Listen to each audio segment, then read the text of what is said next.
warahmatullahi wabarakatuh. Selamat pagi anak-anak. Baik, bagaimana kabar kalian pada pagi hari ini? Alhamdulillah. Untuk mengawali kegiatan pembelajaran, mari kita berdoa.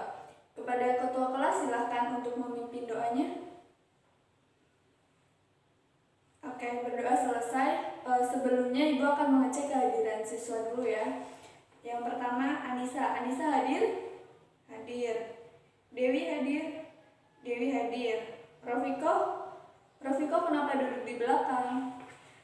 Ini depan ada yang kosong, silahkan untuk maju ke depan aja agar nanti bisa mendengarkan materi dengan baik. Oke, selanjutnya Patar hadir? Hadir. Sinta hadir? Hadir.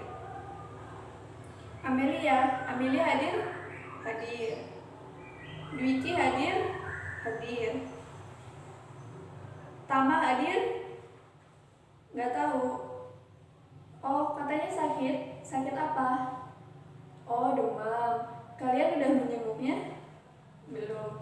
Oke, baik. Jikalau teman kalian ada yang sakit, alangkah baiknya untuk menjenguk agar memberikan semangat dan supaya cepat sembuh ya. Untuk kalian semua sepulang sekolah bisa menjenguk teman kalian yang sakit. Oke, selanjutnya Anto hadir? Hadir. Oke. Jadi yang tidak masuk hanya Tama ya.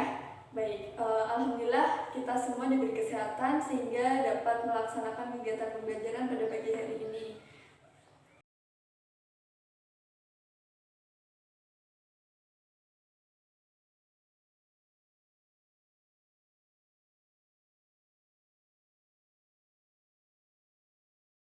Baik anak-anak, pada pagi hari ini kita akan membahas mengenai tekanan pada zat cair. Tapi sebelumnya Ibu akan bertanya mengenai materi pada minggu lalu, yaitu pada tekanan zat padat. Ada yang masih ingat apa yang disebut dengan tekanan zat padat?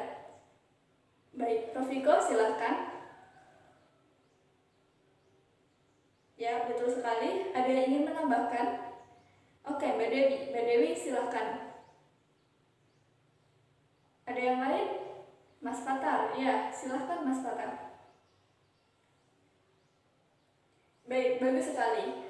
Jadi zat padat itu merupakan suatu benda yang memiliki ukuran, volume, dan massa yang sama. Baik, ada yang masih ingat ciri-ciri dari zat padat itu apa? Silahkan Mbak Dea. Ya, bagus. Ada yang ingin menambahkan lagi? Mbak Sinta, ya oke, silahkan. Ya, baik sekali. Jadi ciri-ciri dari suatu zat padat yaitu ukurannya sama, bentuknya sama, tidak dapat berubah, dan memiliki kemampanan yang begitu rapat. Baik,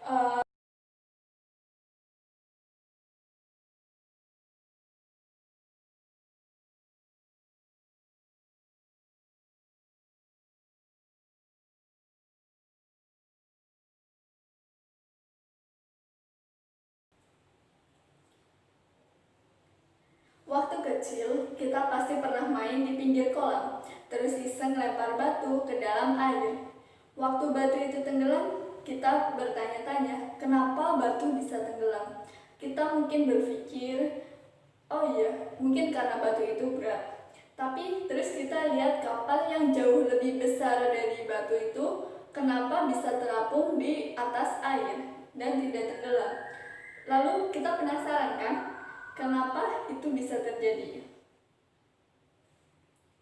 Jawabannya ternyata bukan karena si Archimedes ini mengatakan bahwa apabila suatu benda dicelupkan ke dalam air baik sebagian atau keseluruhan, maka benda tersebut akan terapung apabila karena benda tersebut mengalami gaya angkat ke atas yang sama besar dengan gaya benda tersebut ke bawah. Namun apabila bakso itu tenggelam di dalam kuah itu, berarti artinya bola bakso idaman kita ini itu memiliki massa jenis yang lebih besar dibanding dari massa jenis kuah baksonya, sehingga bakso dapat tenggelam di dalam kuah tersebut. Oke, baik. Jadi untuk kapal bisa terapung di atas air, maka kepadatan dari suatu kapal tersebut itu harus lebih besar dari berat atau dari massa jenis airnya. Itu mengapa kapal punya resep rahasia, yaitu sebuah bagian yang berisi rongga udara. Bagian lambung kapal ini yang bikin kapal seimbang dengan airnya ya. Gak peduli sebesar atau sekuat apapun itu kapal, maka akan mengapung.